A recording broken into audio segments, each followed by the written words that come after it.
Hello YouTube, today we're making a deck tech for Belakor Dark Master. There's a few different reasons why I want to do this. One, a lot of deck techs are outdated for him. Two, we got 5 new Duskmourn cards I want to go over. And 3, the deck is just really cool and it's my personal favorite deck, so let's get into it. Alright, let's start with it. Mana Rocks. We're playing every Grixis Talisman, Arcane Signet, and Soul Ring. All the must-haves, must includes, is what it is. Alright. First new card, Scion's Ward. At the beginning of each end step, if a creature died this turn, put a soul counter on Scion's Ward. Tap, add X of any one color, where X is the number of soul counters, spend this mana to cast instant, sorcery, or demon spells. Now, I truly don't know how good this will be, but if we do drop this early, I actually do believe once we get mid to late game, let's say our commander dies, board wipes are played, I do think this will be paying for our commander tax, no issue, and will allow us to like double spell these big spells late game. Relic of Sauron. This card is amazing, adds 2 of any combination of Grixis. You can pay 3, draw 2, and discard, which does come up. And then Gilded Lotus, 5 mana to tap for add 3. We're usually casting this on turn 4, and casting another spell as soon as we cast it. This card has been proven to me to be added to the list from other people, and I can't argue with it. It is simple and effective. For the rest of our ramp package, we are playing Dark Ritual. Don't feel bad going down a card to cast a spell. We have a lot of ways to draw. Our commander draws. Casting Belakor on turn 4 is so good. We are playing Lord of Change and a couple other demons at ETB and draw or draw on end step. And getting those demons out on turn 4, 5, whatever, super important to us. We have recursion for instants and sorceries, so we will cast this later sometimes, even a second or third time, which is really cool. Even casting this on turn 1, it does happen. We are playing Black Market Connections, and there's a new Phyrexian arena for demons, which I don't know if we're going to cast it on turn 1, but we might. It's a super good card. Please play it. It is worth it. Heartless makes your demon spells cost 2 less, and it gives your demons haste. This is amazing. There is a new typal Kid-driven enchantment that we're playing, and this will make this cost 2 less as well, or the enchantment rather. We are playing Ancient Cellar Spawn, makes our demons cost 1 less. This is something we'll have to explore, see if it's good. I don't see how it could not be. This card pairs really well with both the cards next to it, Heartless and Heartless Summoning, which we'll get to in a second. But when you cast a spell, if the amount of mana that was spent to cast it was less than its actual cost, an opponent loses life equal to the difference. That is pretty awesome. It's a really good drain effect that's just randomly attached. It's super nice. There's like a couple downsides of this card, but the biggest one is just it's not a demon itself, but it does have a couple card types, which is pretty important for a Delirium card that's being given to us later, and we'll talk about later. But it's a good card. We're going to try it. I'm actually pretty excited for it. And then, yeah, we'll see how it goes. Heartless Summoning. Creature spells you control cost 2 less to cast, but creatures you control get -1/-1. This is super important, though. Ramping into our big demons 2 turns earlier is so important, and it's so worth it. Our creatures are ginormous, like 6/6s usually, so who cares if we're 5/5s? It's worth it. And we have a way to get rid of this later if needed. Fableful Mirror Breaker, pretty niche card. You may have never heard of it. It's 3 mana, make a 2/2 shaman. Whenever it attacks, make a treasure. We have some reanimation, so its second effect of you may discard up to 2 cards, then draw that many is super good. And then the backside is a enchantment creature that you can pay 1, tap it, and you create a copy of a target non-legendary creature you control. You exile a token at the beginning of the next end step, which is super good because we'll be doubling up on demons. Fable Mirrorbreaker is good on every mode, and it's awesome. We're playing it. Now, for some of our low-cost demons, Emerson Raider. There's not a lot of 1 or 2 mana demons. Emerson Raider fits in quite nicely. ETB, you may discard a card. If you do, draw a card. It is such a simple effect. You might be a little mind-blown if I told you that this is actually one of my favorite demons in the deck. Yes.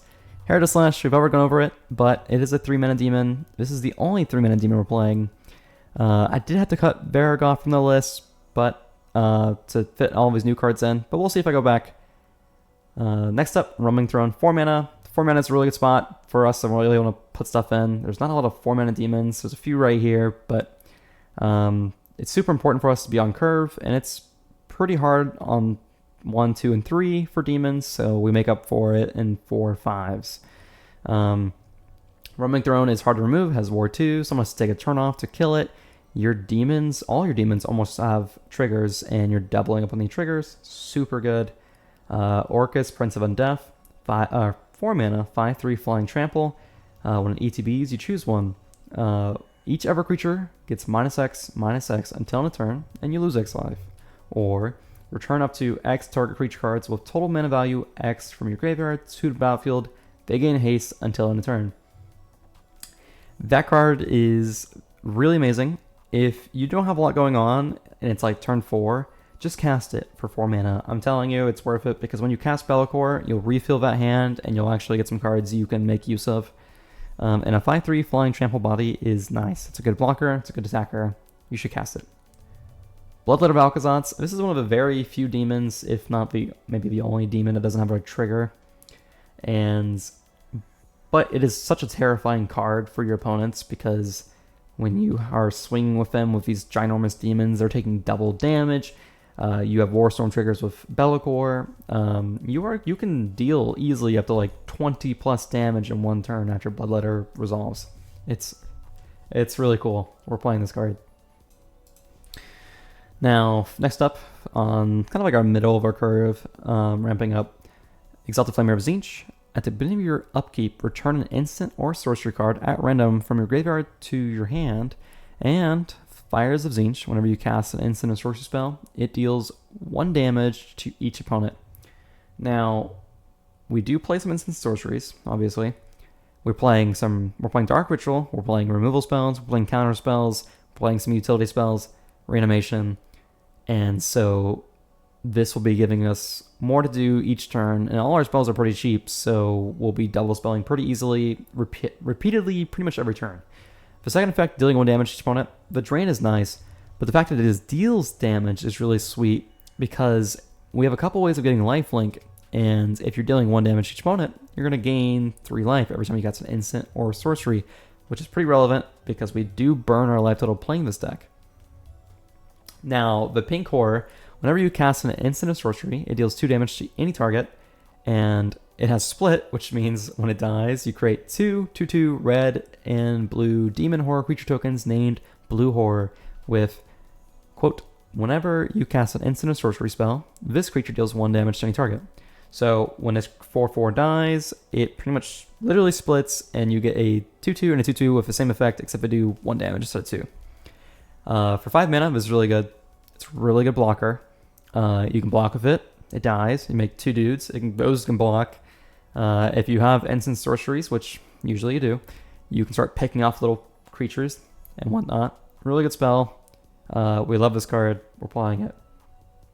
Chaos Defiler, another card I really do love. Has a couple card types, which is important because we are playing the Delirium card. So having an artifact that's also a creature is sweet. 5 mana, 5/4 trample. When this ETBs or dies for each opponent, choose a non-land permanent that player controls. You destroy one of them at random.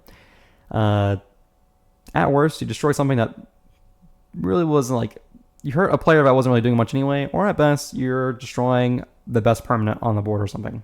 It's really sweet. It's a good attacker and blocker because people do not want to kill it because of the death trigger. And what else can we say about this card? Oh yeah, if you're playing 1v1s for some reason, it's not random. You're just going to kill whatever you want. Sweet. Belakor. A lot of cards, or a lot of deck lists don't play Belakor. We do. It's 5 mana, 5/5. We do like playing 5 mana demons. Helps play on curve for demons for Belakor to come down and draw us a lot of cards. When this guy attacks or dies, you choose one or more. Each mode must target a different player. Target opponent draws 3, discards 3 at random. Target opponent sacrifices a non-token artifact.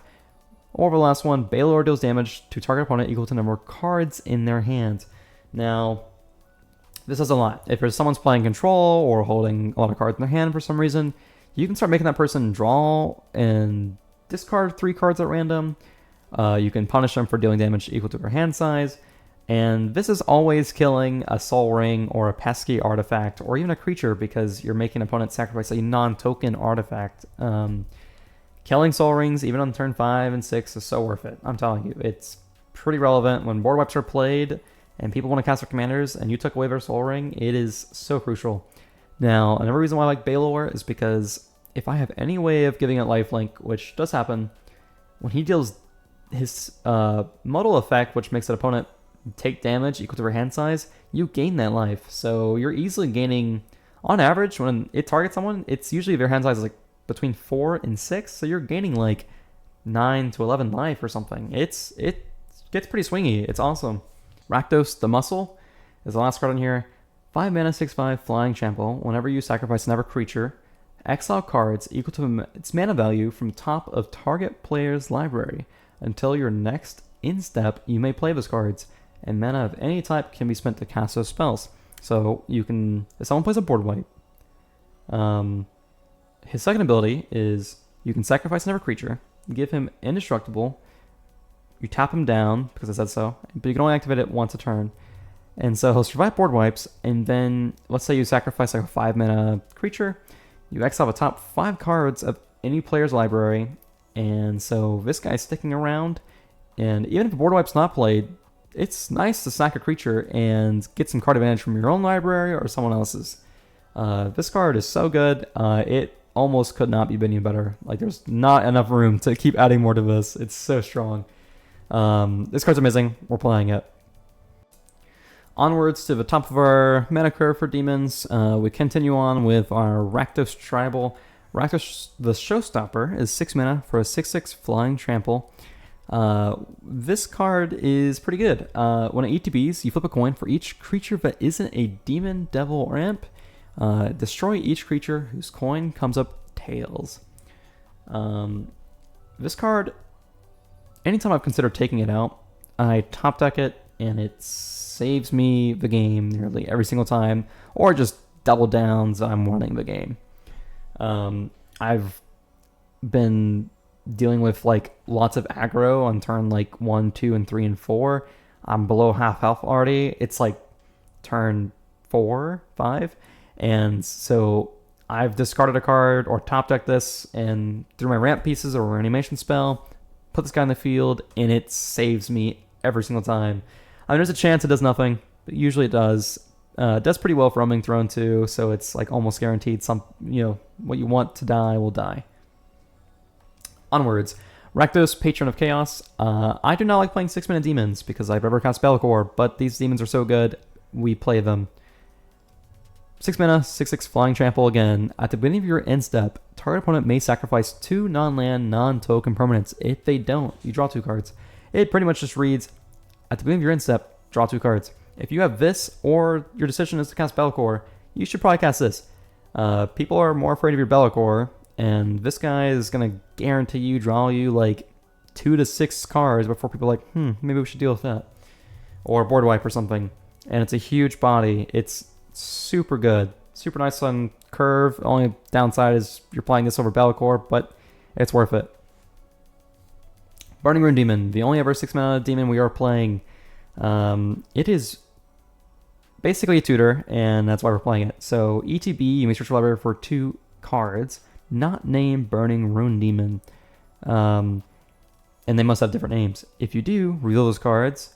An opponent chooses one to put in your hand and one to your graveyard. So if you just grab 2 reanimation spells, then you're getting one of them. This card's so good. Tutoring for what you need for 6 mana is so strong. It's too hard not to play this. It's good on curve. It's good late game as a top deck. It's just an amazing card. We are playing it. Shadow Range Archfiend. I love this guy. This guy is a bully. I almost feel bad playing him sometimes. 7 mana, 8/4. When he ETBs, each opponent sacrifices their biggest power creature among creatures they control, and then you gain life equal to the biggest creature sacrificed this way. And then he also has Madness for 3 mana and pay 8 life. So if you Faithless Looting or discard another way on like maybe your end of turn, your hand size is too big, whatever, you can pay 3, pay 8 life, and put them onto the field. you can get this out on turn 3, you can get this out on turn 4, and you're killing whatever's the threat on the board, and then now you have an 8/4 that's just slamming life totals down. This madness cost, I believe, can get reduced by Heartless and the ever new horror that reduces mana cost as well, I believe, which is really sweet. It doesn't come up super often, but it's a thing. This guy is a monster. We are playing it. Lord of Change, 7 mana, flying, ward 3, ETB, draw 3 cards. Super simple.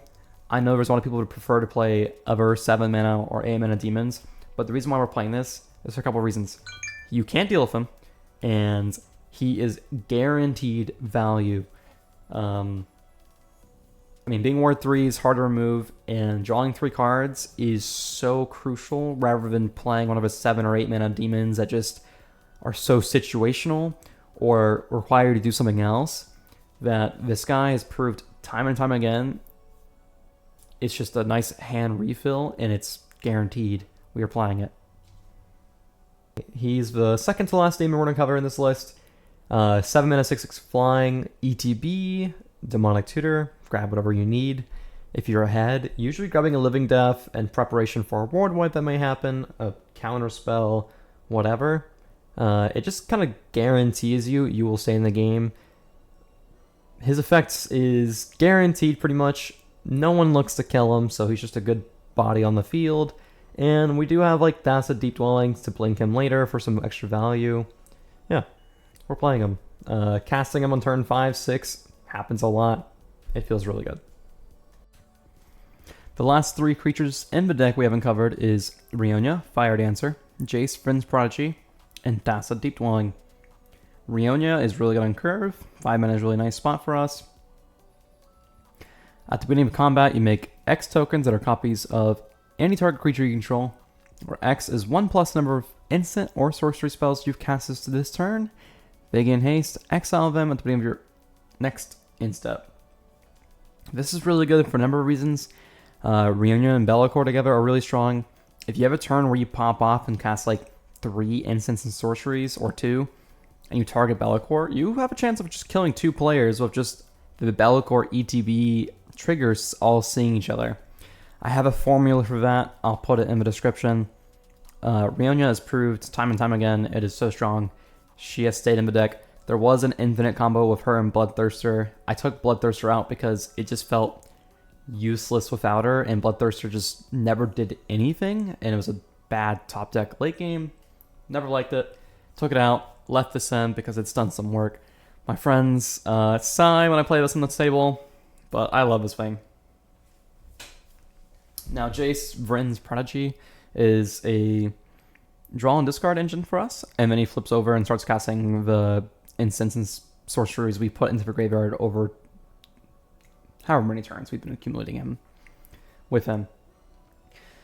He's really good with Time Warp, so if you cast Time Warp, cast Jace, or have Jace turn before or something, you can go double Time Warp turns and pretty much just close the game out like that. Your friends might not like you, but hey, it's a really cool way to win in my opinion, so you get brownie points from me. That's a Deep Dwelling. We play her just for her exile effect to win ETB, you know? She's indestructible. She's like impossible to kill. She sticks around the table pretty much longer than anything I've ever seen. I've never used her last ability, which is pay for tap a creature, but I'm sure it will come up at some point.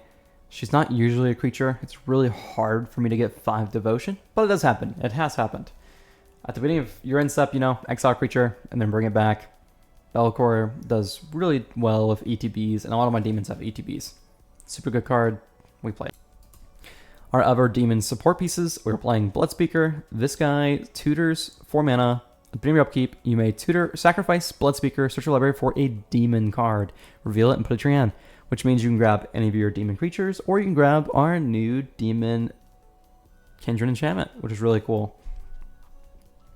Bloodspeaker also has the amazing effect, which is why it's still in the deck, of when it comes into play, or whenever a demon comes into play, you return this card from your graveyard to your hand. So every effect you have that makes you discard, you just discard Bloodspeaker, And it's kind of funny because it'll happen so often, and it is so nice, and it's amazing.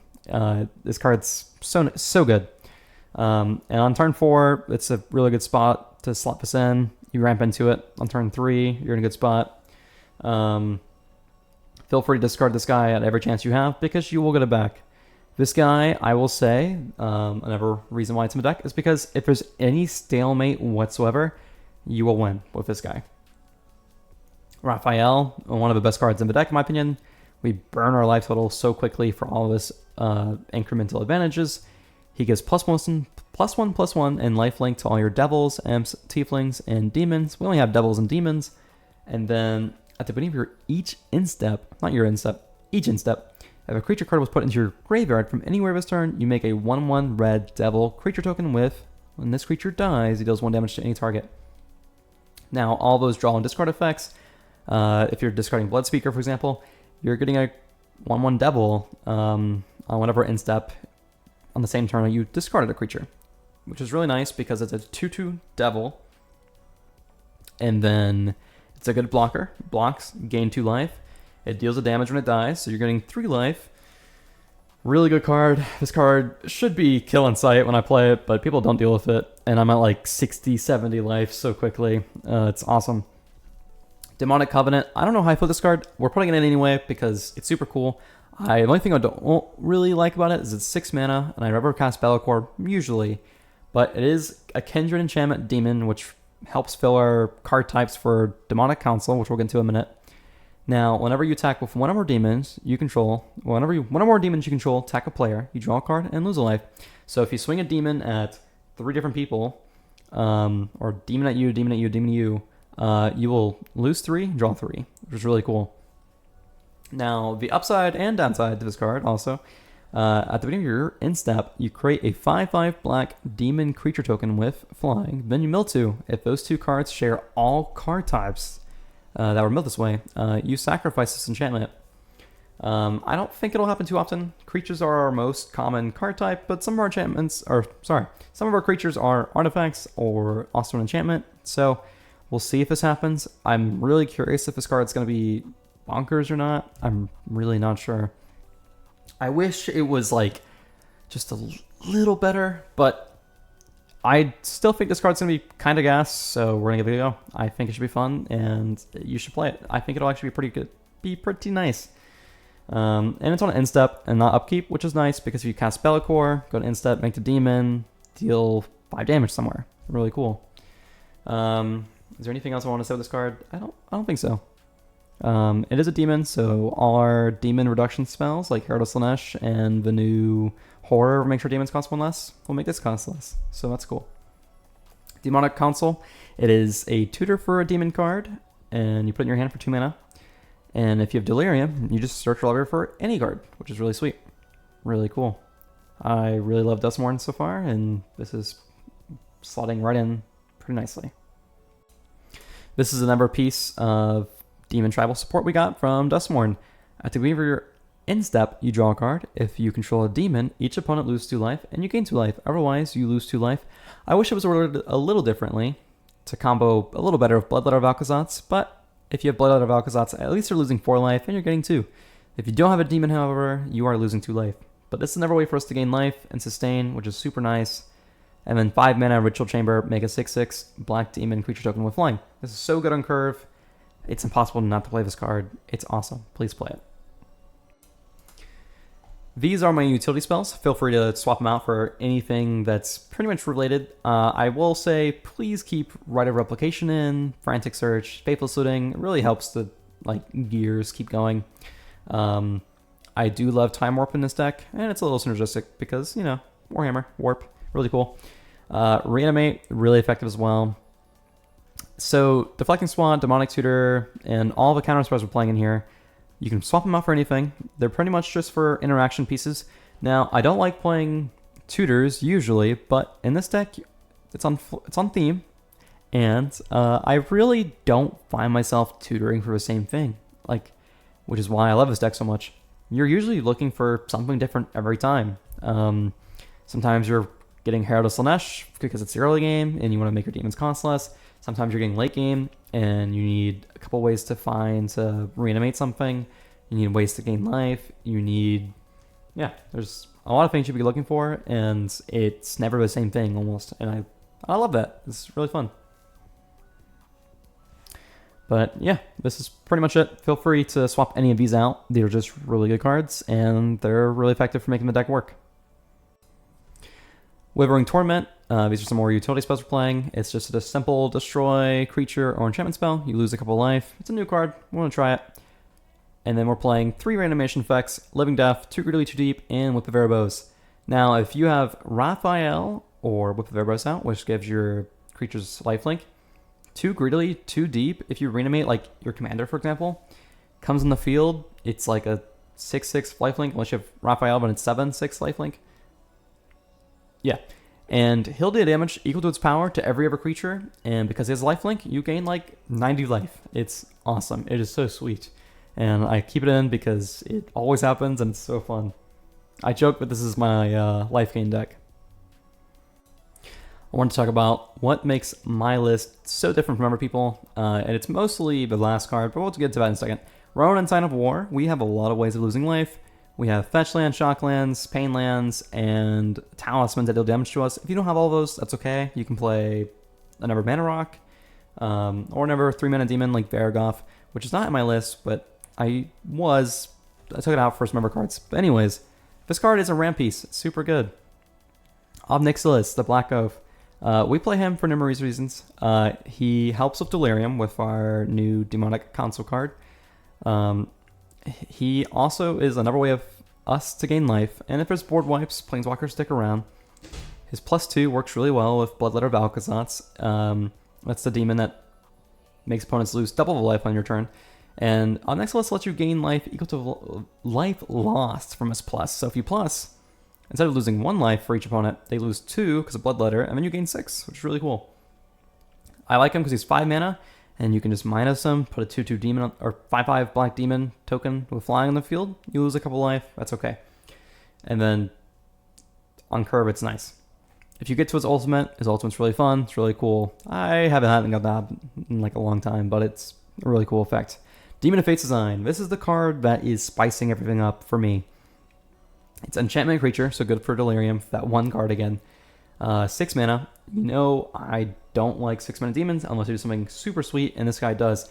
He may cast an enchantment spell by paying life equal to its mana value rather than actually paying its mana cost with, mana source, like lands and stuff. So you can pay 5 life to cast a 5 mana enchantment, pay 8 life to cast an 8 mana enchantment instead of paying 8 mana. This card gets so crazy so quick. You can start double spelling like every turn guaranteed with this guy, which is really important since our demons cost so much mana. And then any of those enchantments that are giving us trouble later on, we can sacrifice. Or when he ETBs, and let's say a Belakor in the field, in response to the stack, you can sacrifice, if you have a mana, sacrifice another enchantment to make his ETB deal more damage with Belakor's Warstorm Surge ability. Super strong. Doesn't come up too often, but this guy has swung at people for like 14 damage before. It's super cool. Now let's talk about the enchantments that go with Demon of Fate's Design. Leyline's really good. Playing things at instant speed. People are scared to attack you when you have this thing. We don't have a ton of 4 drops in this deck, so guaranteeing this guy as early as we can, maybe turn 3 hopefully. Really strong. Descendant's Fury, really good enchantment. Helps you get more demons at ETB, and ETBs are really good because Belakor and our demons usually have good ETBs.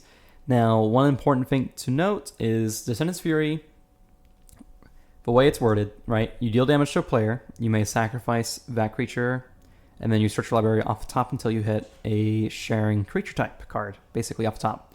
Now, for each player you hit, you may sacrifice 1. So if you hit a demon on the 3 opponents, you can sacrifice those 3 demons and flip. It is so good.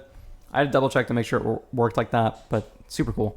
Virtue of Knowledge, it just doubles your ETBs.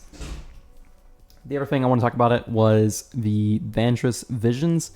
It is like a ramp spell for you. So if you like fetch land, Not every land will work with this, but fetch lands will. And when you sacrifice them, you can copy the activated ability, and you can get 2 lands. Super good. It's actually a fun way of ramping. It's pretty nice. It's pretty nice. Virtue of Persistence. You can kill a creature early, gain 2 life, really nice, and then it reanimates a creature from any graveyard, put it under your control. Really good. Usually going for demons on your own graveyard, but again, we're casting all these enchantments for our life total, not their cost, with Demon of Fate's design. Doesn't always happen, but these cards are really good even on their own. Wonderful Multiverse. Super good. It lets you cast spells off the top of your library, or play lands, and then once per turn on your turn, you can cast 1 spell for free. Now, I have ramped out Demon of Fate's design on turn 4, pay 8 life, cast Wonderful Multiverse, and then sometimes I'll cast another big spell, another 6 mana demon, Time Warp. It's amazing. You get so far ahead, and usually one person will roll their eyes. They're like, wow. Whip of Erebos, already gone over it. Reanimation on a stick, lifelink, super important to us. Amazing card. Unholy NX, already go over and over it. I believe Demon of Fate's design can cast both sides because it says you can cast it from on the field when it's already on the field. So Demon of Fate's design should be able to cast the other half if you needed to. Cool. Liliana's Contract. I mean, come on, we're playing a demon deck. We want to win with this. This is really cool. I have duplicated its ETB effect, so you draw 8, lose 8 with Virtue of Knowledge enchantment we were talking about before. And then Heartless Summoning, you can sacrifice it. We've already talked about it to Demon of Fate's design if you need to. Black Mark Connections, if you need to, pay 3 life, cast it, or you can sack it later if it's killing you. Yeah, it's really cool. Now, we do play 2 combos that can be seen as a little toxic or fair. So Time Warp and Exalted Flame of Zinch are the truly only infinite, and it only works if you have nothing else in your graveyard that's an instant sorcery. Time Warp has to be the only card in your graveyard, which does scare my opponents from exiling my graveyard, which is really nice because we do have some reanimation. And yeah, I think it's fine. Some people might not. I don't usually get it off that often. It's actually pretty rare. And then Belakor and Rite of Replication. If you just kick Rite of Replication targeting Belakor, you have 5 Belakors at ETB. They all see each other enter. I believe it's 150 damage divided by 6. And I will put formulas into the summary box below. Because you might have Heartless summoning and the math gets a little funny, etc. And that's the end of the deck tech. Feel free to tune it going forward yourself as well. I'm going to update my Moxfield list probably in a month or so. I love this deck. Every time I pull it out, I'm so happy. Winning or losing, I always have a good time playing it. I always feel like I have a chance to win. I really wish other people adapt my version because I've watched a lot of YouTube videos and have been super happy with people's list. Just too much of not enough going on, really, with a lot of people's decks. At least with mine, there's more low-cost demons into just lots of ramp to get them out. But yeah, this deck's so fun. There's lots of twists and turns you can do. One of my favorite is the blue enchantment that doubles ETB effects. The 2-mana adventure side of that, you can use it to do so many things. Copy Jace's ability, you can copy Black Market Connections trigger. There's so much you can do with it. There's so many little things in this deck. It is so fun. Rite of Replication, you don't have to use it on your own demons. You can use it on an angel and make 5 copies of it or something, and no one wants to kill their own angels, so yeah. This deck is so fun. I hope you build it. I hope you update it. I hope it's a lot of fun for you as well. Feel free to not play Demon of Fate's design and all of the enchantments I play. It's just an easy way to help ramp up your board state and casting numerous spells. There's 11 to 12 enchantments you're playing, and usually you always have 1 or 2 when you get Demon of Fate's design. Sometimes you don't, is what it is. But if you do, you're usually exploding off and you're having a good time. It's a lot of fun. And for the lane base, I'm just gonna leave my deck for Belakor on Moxfield in the description, and you can see the land base there. It's pretty simple and straightforward. Feel free to tune it any way you want. But this video is long enough, so thanks for watching.